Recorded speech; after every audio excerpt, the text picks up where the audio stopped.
Karyawan atau SDM adalah aset yang sangat berharga bagi perusahaan, khususnya mereka yang sudah bekerja dan berkontribusi selama puluhan tahun.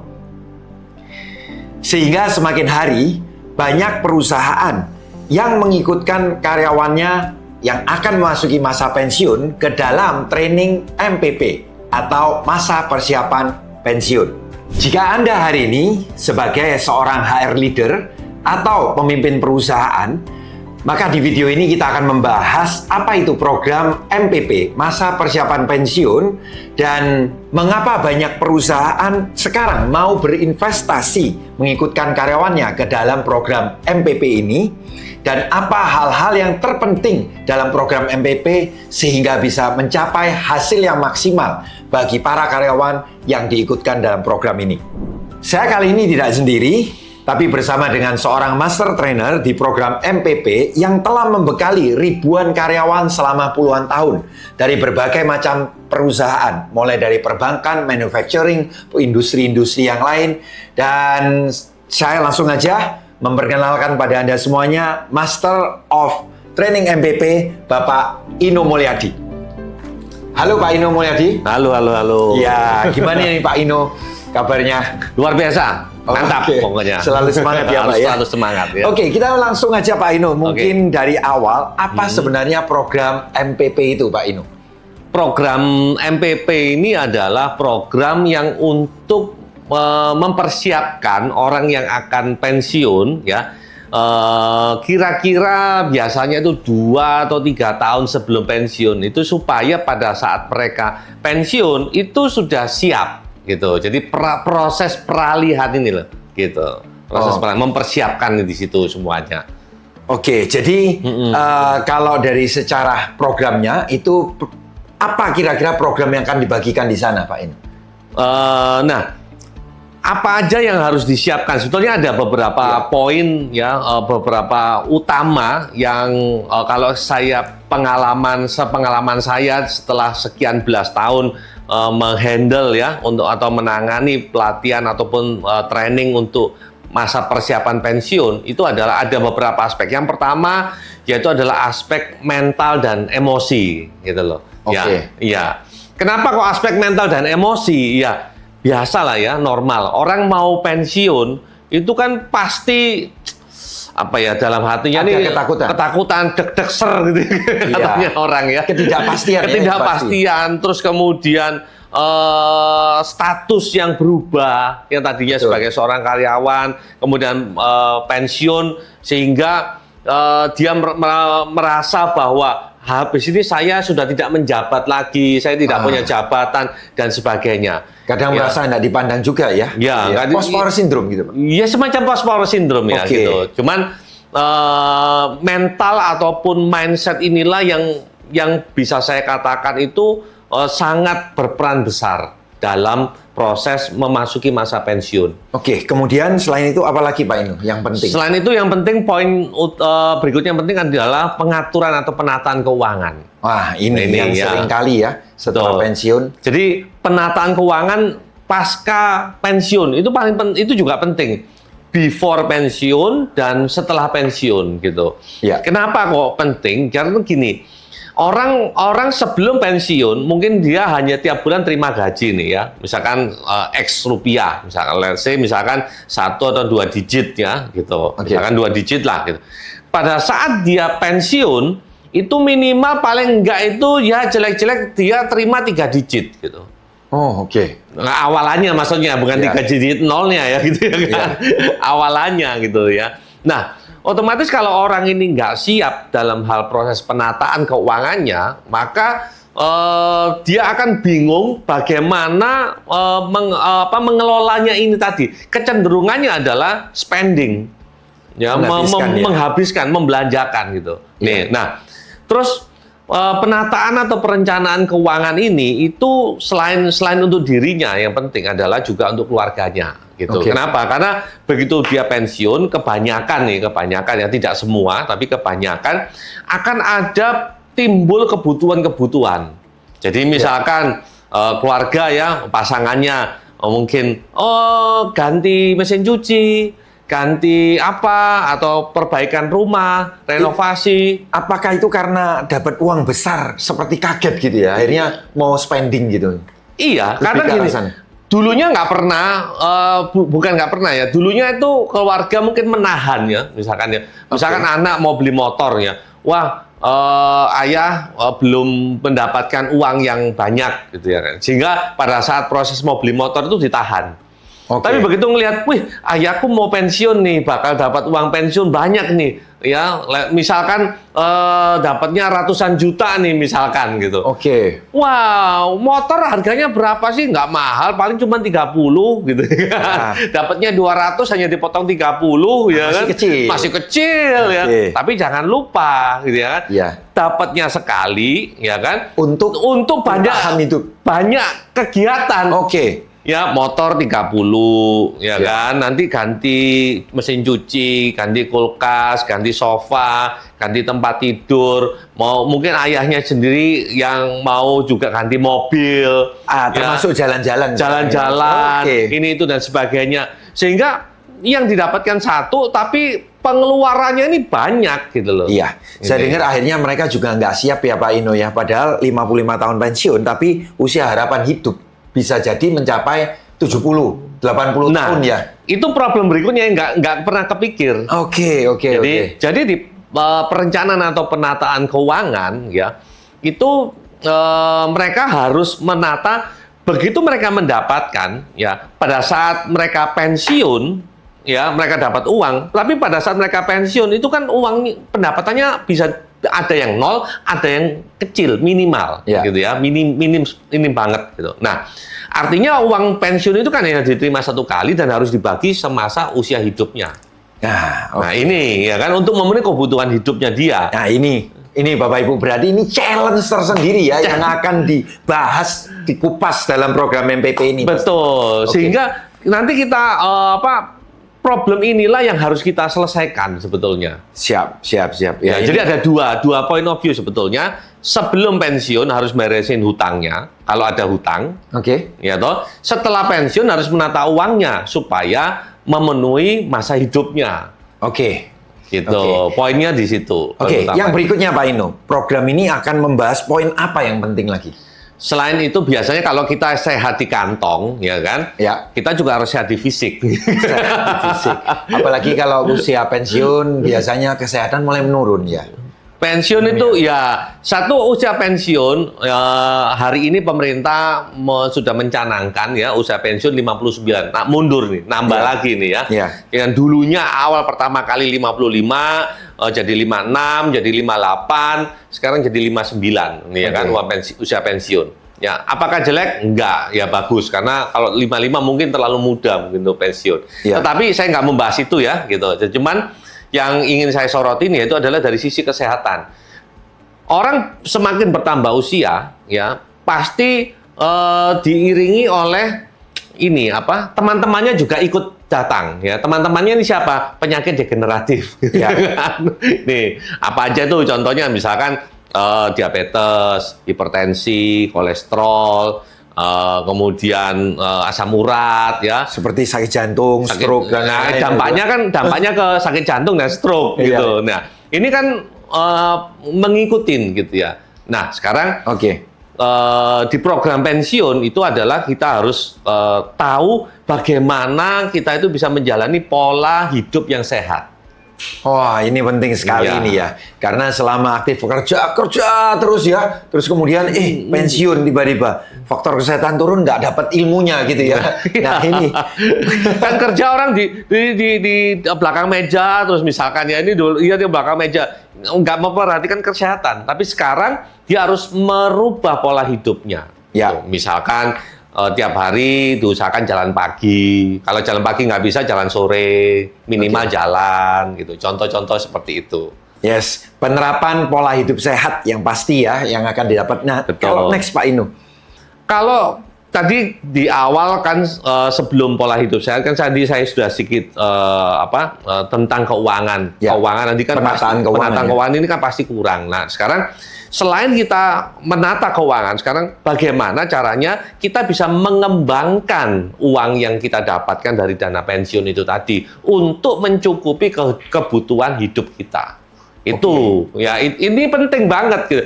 Iya. Kan ada dua tipe orang yang pensiun. Satu, pensiun sudah sejahtera, ya artinya pada saat mereka bekerja, mereka masih bisa saving, ya pendapatannya cukup, ya dan sebagainya sehingga pada saat pensiun uangnya sudah cukup.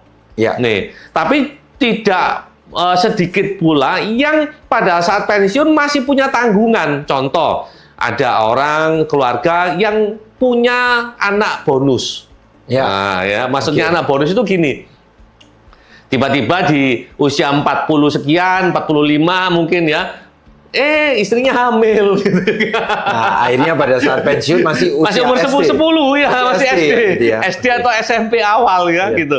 Nah, itu artinya kan masih punya tanggungan nih. Ya. Ya, kita masih punya tanggungan untuk menyekolahkan, membuat si anak ini bisa selesai gitu intinya gitu. Jadi Ya. beda antara anak terakhir dengan kakaknya, yang terakhir itu mungkin Jauh. udah belasan tahun. Ya. Ya, gitu. Betul. Jadi artinya kan kita pensiun masih punya tanggungan nih. Nah, bagaimana supaya pada saat kita pensiun itu kita masih bisa menghasilkan gitu, supaya bisa mengcover seluruh kebutuhan hidup itu tadi. Ya, dan bahkan yang diharapkan saat pensiun bisa terjadi peningkatan dalam hal kesejahteraan gitu ya. Nah. Jangan sampai kemudian pensiun seringkali stigma yang ada penurunan kualitas hidup, yaitu penurunan kesehatan, keuangan gitu ya. Iya. Ya diharapkan lewat seperti ini ada sebuah peningkatan dalam hal finansial bahkan ya. Justru tidak menutup kemungkinan Ya, gitu ya bahwa betul sekali. setelah pensiun orang tuh makin lebih sukses. Harusnya seperti itu. Iya. Karena kita juga maunya mengajak teman-teman usia 50 identik dengan usia kemasan Pak Ino. Benar nggak Pak Ino? Benar Iya. banget. Kalau saya katakan tuh sangat-sangat benar. Iya. Gitu. Kenapa kok usia kemasan ayo? Iya, karena kan pernikahan ya, bukan gitu. Bukan. Bukan ya. Nikah perak kan 25 tahun. Iya. Nikah emas 50 tahun. Nah, Tapi tapi kan- sebelum nikah emas kan usia emas dulu berarti 50 tahun gitu. Kalau saya sih gitu sih. Gitu ya. Kalau saya sih enggak sih. Iya. Kalau saya justru orang di usia 50 tahun ke atas ini bisa dikatakan orang itu semakin matang. Semakin matang. Ya, matang dalam hal apa? Dalam pola pikir, ya toh, dalam kebijaksanaan. Ya. Terus kemudian dalam mengambil keputusan, ya. Dan yang paling utama kalau menurut saya yaitu adalah matang dalam apa? Dalam hal networking. Oke. Dalam hal dia punya relationship dengan semakin banyak orang. Ya. Pasti beda ya orang yang usianya 20 tahun teman-temannya bagaimana ya dibandingkan dengan orang yang usia 50 tahun lebih teman-temannya bagaimana pasti lebih matang yang 50 tahun 50 tahun. Ya, Ya lebih kan? matang, lebih punya experience ya, lebih punya pengalaman. iya dan teman-temannya sudah pada sukses semua Benar. iya kan Benar sekali. intinya gitu sehingga kalau mau membuat sesuatu hal akan jauh lebih gampang. Nah, ini ada pertanyaan gini Pak Ino. Oke, jadi mempersiapkan agar lebih sejahtera gitu ya di masa pensiun. Tapi ada orang yang akan berpikir bahwa gua tapi nggak punya keterampilan, gua ini nggak bisa loh, kan gua cuman karyawan biasa. Kalau seperti itu apakah bisa terjawab lewat program MPP? Nah, di program MPP yang kita buat, ya, Oke. yang dibuat itu ada satu tools yang sudah kita create khusus ya. Jadi kita langsung bisa mengidentifikasi, ya, Oke. kira-kira apa potensi yang kita miliki. Nah, ini potensi dalam hal apa Pak Ino berarti? Potensi dalam hal berbisnis, berwirausaha. Oh, Ya. bisa seperti itu ya? Bisa. Jadi seperti saya pun nanti bisa ya? Bisa, seperti itu? kita ada Oke. toolsnya langsung dites ya. Oke. Nggak butuh waktu lama, nggak perlu berhari-hari, enggak ya. Oke. 30 menit selesai, langsung tahu resultnya. Kira-kira Pak Nugroho ini punya potensi kelebihan apa? Misalkan Oke. kalau melihat langsung aja saya sudah bisa sedikit meraba punya kemampuan communicator. Oh gitu ya. Jadi Oh, ngomongnya iya. kan enak nih ya, Wah. gitu ya. Oke, berarti saya jadi MC kondang gitu ya. Oke. Ya, bisa punya kemampuan sebagai konsultan. Oke, jadi gini, tingkat Gitu. akurasinya berapa banyak nih? 95%. 95%. 95% Ini tingkat catat nih, akurasinya. teman-teman. Jadi jangan-jangan banyak dari kita kerja jadi karyawan ya, bukan mendiskreditkan ya, tapi kadang-kadang mungkin kita tuh nggak sadar bahwa ternyata punya bakat kewirausahaan gitu ya, yang belum tergali gitu maksudnya, Pak. Bisa jadi begitu, karena selama ini tertutupi dengan rutinitas keseharian. Oke. Ya, jadi bisa ada teman saya, dia sebagai akuntan, gitu. Selama kerja dia sebagai akuntan. Ternyata dia punya keahlian teknik. Ya, selama ini. Tekniknya dari apa? Hal apa? Ternyata orang ini suka ngulik motor. Gitu. Jadi dia bisa ngebangun motor. Nah, setelah pensiun, teman saya ini akhirnya dia hobi motornya tetap jalan ya, ngulik motor dan dia buka bengkel motor khusus. Wow. Gitu ya. Jadi bukan motor yang sembarang di pinggir jalan biasa gitu enggak, tapi untuk komunitasnya dia. Jadi motor-motor moge-moge ya. Nah, dia punya kemampuan di situ. Wih. Jadi padahal konsultan akuntan ya gitu. Ya, ini luar biasa banget ya. Kalau saya lihat ini persiapan yang akan diberikan di materi MPP ini sangat lengkap dari berbagai macam aspek. Nah, ini ada pertanyaan Pak Inu. Yang menarik seperti ini, pertanyaan selalu. Biasanya kapan karyawan itu diikutkan ke dalam program MPP ini? Dan bentuk program MPP ini sendiri biasanya itu seperti apa gitu, Pak? Nah, yang ideal nih, paling ideal berdasarkan pengalaman, itu 2-3 tahun menjelang pensiun. Ini paling ideal. Kenapa? Kalau terlalu awal, terlalu dini, nanti kelupaan. Ya. Jadi pada saat misalkan gini, 10 tahun misalkan nih, harus sudah diberikan pelatihan misalkan. Nanti 10 tahun dia masih fokus untuk sama pekerjaannya dia dulu kan gitu. Lama sekali. Lama sekali. 10 Setelah tahun pensiun lupa semua. Lupa semua materinya nanti gitu. Ya. Nah, tapi kalau terlalu mepet nih ya, misalkan kurang 1 tahun atau kurang sekian bulan, nah itu bahaya juga. Kenapa? Tidak ada cukup waktu untuk melakukan persiapan.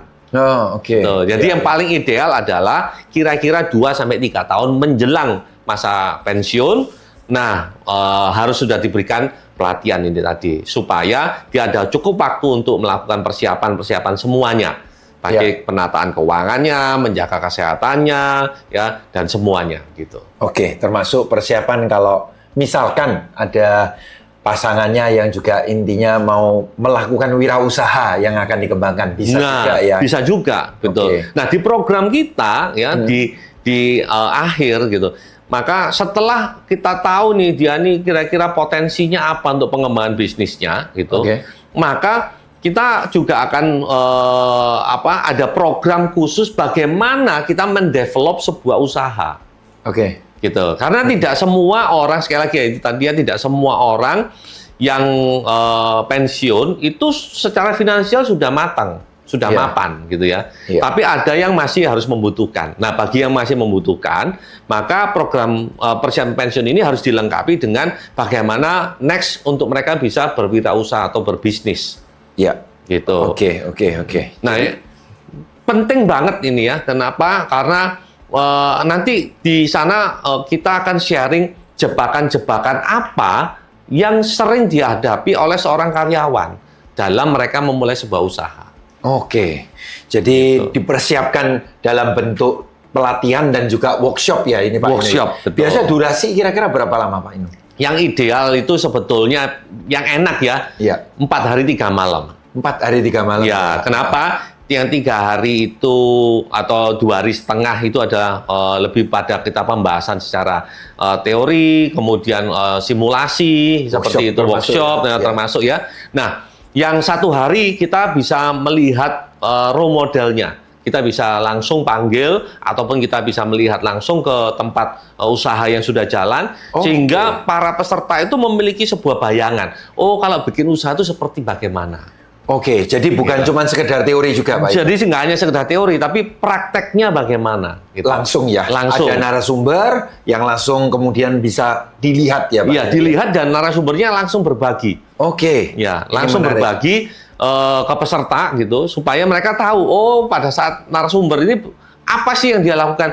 Jangan hanya kita ngelihat manis-manisnya doang gitu Ya. kan, tapi juga susahnya apa. Oke, Gitu. realitanya. ya. Realitanya. Oke. Nah, oke, kita beralih ke pertanyaan berikutnya, Pak Inu. Ya. Jadi ini yang seringkali kemudian pertanyaan di benak para karyawan itu sendiri. Nah, sebetulnya manfaat apa yang akan dirasakan untuk karyawan itu sendiri yang akan ikut di program ini, Pak Inu? Yang pertama, yang paling utama yaitu adalah saya katakan adalah mental switching. Oke. Ya, atau perubahan mindset. Ini yang paling utama, ini penting banget. Karena semua basic dari apa yang dilakukan oleh seseorang itu adalah berasal dari pikirannya dia. Misalkan saya pikirnya nggak bisa, ya selamanya nggak akan pernah bisa. Gitu. Jadi, nah mental switching ini ataupun perubahan mindset ini adalah yang selama ini banyak orang mengatakan bahwa kalau pensiun itu pasti susah.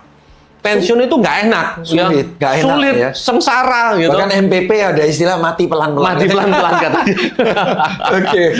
Ya ini kan. Nah, tapi dengan adanya perubahan mindset itu adalah landasan dasar untuk semua materi yang akan kita berikan selama program. Oh, oke. Jadi ibaratnya tanah, maka disiapkan, disuburkan dulu. Yes. Supaya benih yang ditanam semuanya bisa tumbuh. Pasti bisa tumbuh, ya kan? oke, Tapi oke. kalau mindsetnya masih, wah saya nggak mungkin bisa, saya hidupnya sengsara, saya begini begitu dan sebagainya. Iya. Akhirnya pola hidupnya, hal yang dilakukan, semuanya pasti mengarah kepada hal yang negatif. Iya. Gitu. Nah, Karena gambaran fokusnya tuh ada pada hal-hal yang tidak enak, Tidak negatif enak. gitu ya, Betul, Pak Ino ya. betul. Seperti stigma orang tentang pensiun itu sendiri betul ya. sekali. Oke, Nih, oke. ya, jadi mindset itu paling penting kalau menurut Wah, saya. ini keren banget ya kalau mereka bisa berubah secara mindset, baru yang berikutnya mengikut. Jadi Iya. seperti apa aja Pak Ino berarti? Pak Ino? Nah, begitu mindsetnya ini sudah dapat nih. Oke. Contoh ada sedikit cerita gitu ya bahwa ada seorang yang mau pensiun, istrinya sudah kerja nih, sudah bisnis bukan kerja, bisnis jualan aksesoris kayak jepit apa dan sebagainya di Oke. pasar gitu. Ya istilahnya di toko, dia punya toko. Ya. Selama bekerja, ya kan, suaminya ini nggak pernah mau bantuin. Jadi Oke. pulang itu langsung ya baca koran dulu zaman dulu ya, atau dia ngelakuin ini, lihat televisi, ngopi, rokok dan sebagainya. Ya, tapi setelah mereka mengikuti program pelatihan ini, ya pulang itu saya dapat cerita dari istrinya, suaminya sekarang begitu pulang kerja langsung bantuin di toko. Oh, lebih semangat malah. Lebih semangat. Kenapa? Karena perubahan mindset, mental switching-nya ini dapat gitu loh. Oh, oke, Gitu. oke. Sehingga akhirnya apa? Setelah dia mental switching nih, ya kan, penataan keuangannya mulai jalan. Sudah nggak boros-boros lagi. Ini kan Oh. finansial nih ya, Jadi finansialnya. materi yang diberikan tentang finansial itu akhirnya bisa langsung diaplikasikan. diaplikasikan. Karena dia mungkin punya optimisme dan positive thinking ya Pak ini Iya. ya, Bapak ya. Karena Oke. dia yakin, oh berarti selama ini kalau saya tidak melakukan maka saya salah gitu loh. Oke. Ya kan mental switching ini penting banget kalau menurut saya gitu. Oke, oke. Nah, dia akan melakukan ini terus kemudian apa? Olahraga. Yang tadinya males-malesan gitu. Makannya agak-agak dalam tanda kutip agak-agak jorok ya, Ya. maksudnya agak Semua jorok dimakan ini ya? semua dimakan ya, joran-joran dihajar habis semuanya. Hari ini setelah dia mengikuti program pelatihan, dia sadar, oh kesehatan harus saya jaga. Kenapa? Kalau nggak saya jaga pada saat pensiun, saya sakit, masuk rumah sakit, uang pensiunnya habis. Ah, iya. Pensiun sakit-sakitan. Pensiun sakit-sakitan. Sengsara ya. Sengsara. Sudah sengsara, uangnya habis lagi. Tidak bahagia. Tidak bahagia. Ya kan, Oke, tidak oke. sehat, tidak sejahtera, tidak bahagia. Ya kan? Iya, Nih. iya.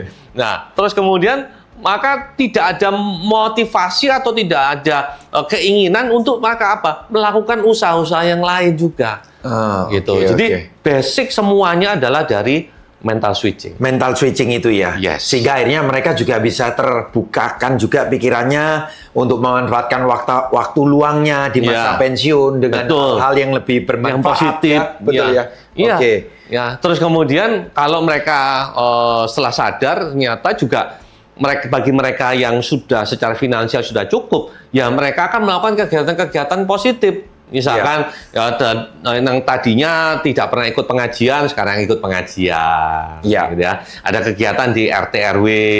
Nah, itu mereka mulai mengikutin semuanya. Nah, ini yang dilakukan oleh mereka gitu. Iya. Gitu. Jadi secara sisi karyawannya sendiri, mereka akan lebih siap dari awal, dari materi yang dibagikan, mental switching itu siap beradaptasi dengan pensiun itu sendiri, dan materi yang dibagikan tentang finansial, pola hidup sehat, semuanya itu tadi akan bisa dijalankan oleh mereka. Betul sekali. Seperti itu. Jadi kliknya pertama di mental switching. Oke. Nah, ini sekarang pertanyaannya gini, Pak Ino. Mengapa perusahaan mau mengeluarkan biaya training ini ke karyawannya yang masuki pensiun ini? Apa itu nggak dianggap sebagai cost atau pemborosan? Karena kan karyawan itu sebentar lagi tidak aktif, tidak produktif. Betul sekali. Ada pemikiran mungkin orang pemilik perusahaan ataupun HR itu berpikir ini nggak perlu dikeluarkan lah dana seperti ini. Nah, menurut Pak Ino bagaimana ya kalau seperti ini? Kalau menurut saya setelah saya melihat dampak ya, jadi saya bukan melihat berdasarkan analisa, bukan hanya itu ya, tetapi setelah melihat dampak orang itu ikut pelatihan, karena kan saya mendampingi beberapa orang yang pensiunan ini sudah hampir 15 tahun ya, 15 tahunan saya mendampingi mereka gitu. Sehingga saya mengetahui setelah pensiun itu mereka kurang lebih itu bagaimana responnya gitu. Dan lingkungannya bagaimana. Ternyata bahwa orang yang sudah diikutkan program masa persiapan pensiun ini, itu mereka ada rasa yang pertama itu adalah berterima kasih kepada perusahaan. Gitu. Sehingga pada saat mereka sudah pensiun, mereka itu selalu ngomong bahwa, jadi mereka selalu bicara bahwa saya dari perusahaan ini, perusahaan ini luar biasa baik loh, ya perusahaan ini sangat benar-benar memperhatikan karyawannya. Gitu. Sehingga sampai pun saya yang mau pensiun itu diikutkan, diberikan pelatihan sehingga saya hari ini bisa pensiun dengan enak. Bisa pensiun dengan sejahtera, bisa pensiun dengan sehat, ya, bisa pensiun dengan bahagia. Gitu. Malah kalau mendengar cerita ini berarti bukan lagi sebuah pemborosan ya, Pak? Bukan pemborosan. Nah, dampaknya adalah justru yang saya lihat juga adalah apa? Karena orang ini ngomongnya positif, ya kan? Maka HRD-nya itu pada saat melakukan rekrutmen, ya, mereka akan jauh lebih gampang. Kenapa? Masyarakat itu percaya gitu loh bahwa perusahaan ini sangat kredibel dan sangat memperhatikan karyawan, kesejahteraan karyawan. Bukan hanya pada saat masa proses mereka bekerja di dalam perusahaan, sampai pada yang akan pensiun pun itu sangat diperhatikan. Wah, ini berarti malah memperkuat reputasi dari perusahaan itu sendiri ya di mata para karyawan ya. Benar sekali. Nah, kalau saya simpulkan berarti bisa nggak saya mengatakan bahwa program MPP ini bukan cost, tapi malah investment, seperti itu? Investment. Kalau saya, itu adalah sesuatu investasi yang penting dan dampaknya bukan hanya pada orang yang sudah pensiun yang di luar loh ya, enggak. Tapi yang saya katakan masih kurang satu, yaitu adalah dampaknya adalah di internalnya mereka. Sehingga yang saya pernah ketemu ya, mereka itu ada karyawan yang sangat bangga dengan perusahaannya, yang masih bekerja ya, ini bukan pensiun ya. Mereka masih sangat bangga. Kenapa? Karena dia yakin bahwa dia ini ada di perusahaan yang tepat, karena perusahaan ini sangat memperhatikan karyawannya, karena yang pensiun sampai di treatment seperti itu. Ya, gitu. Pensiun pun tetap mendapat penghargaan yang layak ya, Pak Ino, ya, seperti itu. Jadi sebagai kesimpulan dari omongan Pak Ino, saya bisa katakan bahwa ini menjaga loyalitas karyawan dan juga motivasi mereka menjadi lebih tinggi justru ya. Betul yang sekali. Ada ya. Yang di dalam ataupun yang di luar. Yang juniornya sebelum pensiun ini. Betul. Ya? Jadi mereka merasa tenang gitu. Oh ya, nanti saya akan bekerja terus di sini sampai saya pensiun, karena kalau saya pensiun di sini itu saya sudah masih mendapatkan pengarahan, saya mendapat penghargaan dan sebagainya. Ya. Jadi lebih secure ya, merasa aman. Karena mau pensiun pun masih berikan program yang bisa menjamin pensiunnya menjadi sejahtera. Ya, sehat, sejahtera, dan bahagia. Oke, luar biasa sekali nih kalau seperti itu. Oke.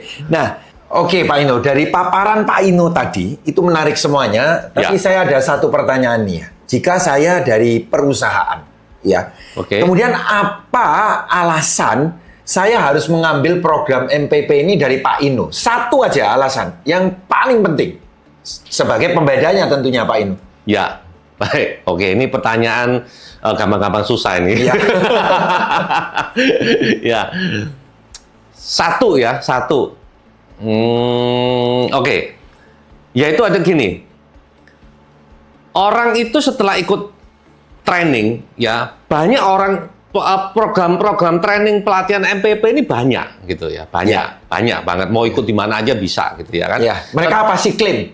Ya. Kan semua yang terbaik. Ya, Nah, kenapa saya harus mengambil dari Pak Inu, gitu kan? Ya. Betul. Ini kan pertanyaan itu kan ya, Ya, gitu ya. oke. Oke. Jawabannya adalah simpel, sederhana. Setelah program atau pelatihan ini selesai, ya, kita tidak hanya berhenti sampai di program pelatihan selesai aja, titik. Enggak. Tetapi setelah selesai, maka semua peserta itu tadi otomatis langsung tergabung dalam Golden Circle Community yang kita bentuk nih. Jadi apa itu Pak Inu? Jadi Golden Circle Community ini adalah komunitas untuk para pensiunan, baik yang belum pensiun ataupun yang sudah pensiun, itu tetap kita hubungi, ya, kita buatkan event, kita buatkan acara, ya, sehingga komunikasi kita ini dengan para pensiunan atau para peserta ini tetap terjaga. Sehingga pada saat mereka itu mengalami kebingungan, mau bertanya, mau konsultasi, mau bisnis apapun, bisa komunikasi dengan kita terlebih dahulu. Bahkan kalau ada mereka itu kepingin, saya mau belajar tentang dunia saham misalkan, ya, maka kita ada MBS Business Network, gitu. Jadi kita sudah bisnis kita itu nggak hanya sekedar di bidang pelatihan aja gitu ya, tapi kita ada bisnis-bisnis yang lain ataupun rekanan-rekanan bisnis kita yang lain yang siap untuk mensupport atau membantu para pensiunan ini tadi. Jadi tinggal kita komunikasikan, kita konekkan, mereka connect, mereka bisa doing business gitu. Nah, ini yang bisa saya katakan tidak atau mungkin sulit didapatkan di tempat yang lain. Gitu. Iya. Ya. Jadi kalau misalkan ini Pak Nugroho pensiun, bingung, saya sakit ini, daripada bingung-bingung, udah langsung tanya aja kepada kita, admin, ya, misalkan gini, sakit, ya kita bisa hubungkan sama dokter kita. Atau, Pak, saya sakit dompetnya, bisa kita hubungkan dengan Master of Financial Planner kita, gitu. Jadi termasuk kalau misalkan ada peserta nih, saya taruhlah, yang masih bingung ini, mau mulai setup bisnis, itu bisa dibantu ya Pak ini? Bisa dibantu. Ya. Kalau misalkan termasuk ada orang, saya udah mulai Pak, punya produk, saya ingin dibantu dalam hal penjualannya, itu bisa juga ya Pak? Nah, kita bukan kita yang memarketingkan, tidak, gitu. Tapi kita memberikan tips dan kita cara-caranya. Satu, yang pertama itu, yang kedua kita kenalkan, kita konekkan dengan orang yang memang kompeten di sana. Itu yang mahal sekali ya, itu Pak, yang mahal ya. Asset network itu menurut saya yang paling mahal. Ini yang susah gitu, itu yang susah didapatkan sebetulnya gitu. Jadi kita hubungkan dengan mereka, silahkan dijalankan gitu. Jadi bukan kita yang menjalankan. Kalau kita yang menjalankan nanti malah bisa dikatakan nanti kita over promise nanti, nggak seperti itu gitu konsepnya gitu. Iya.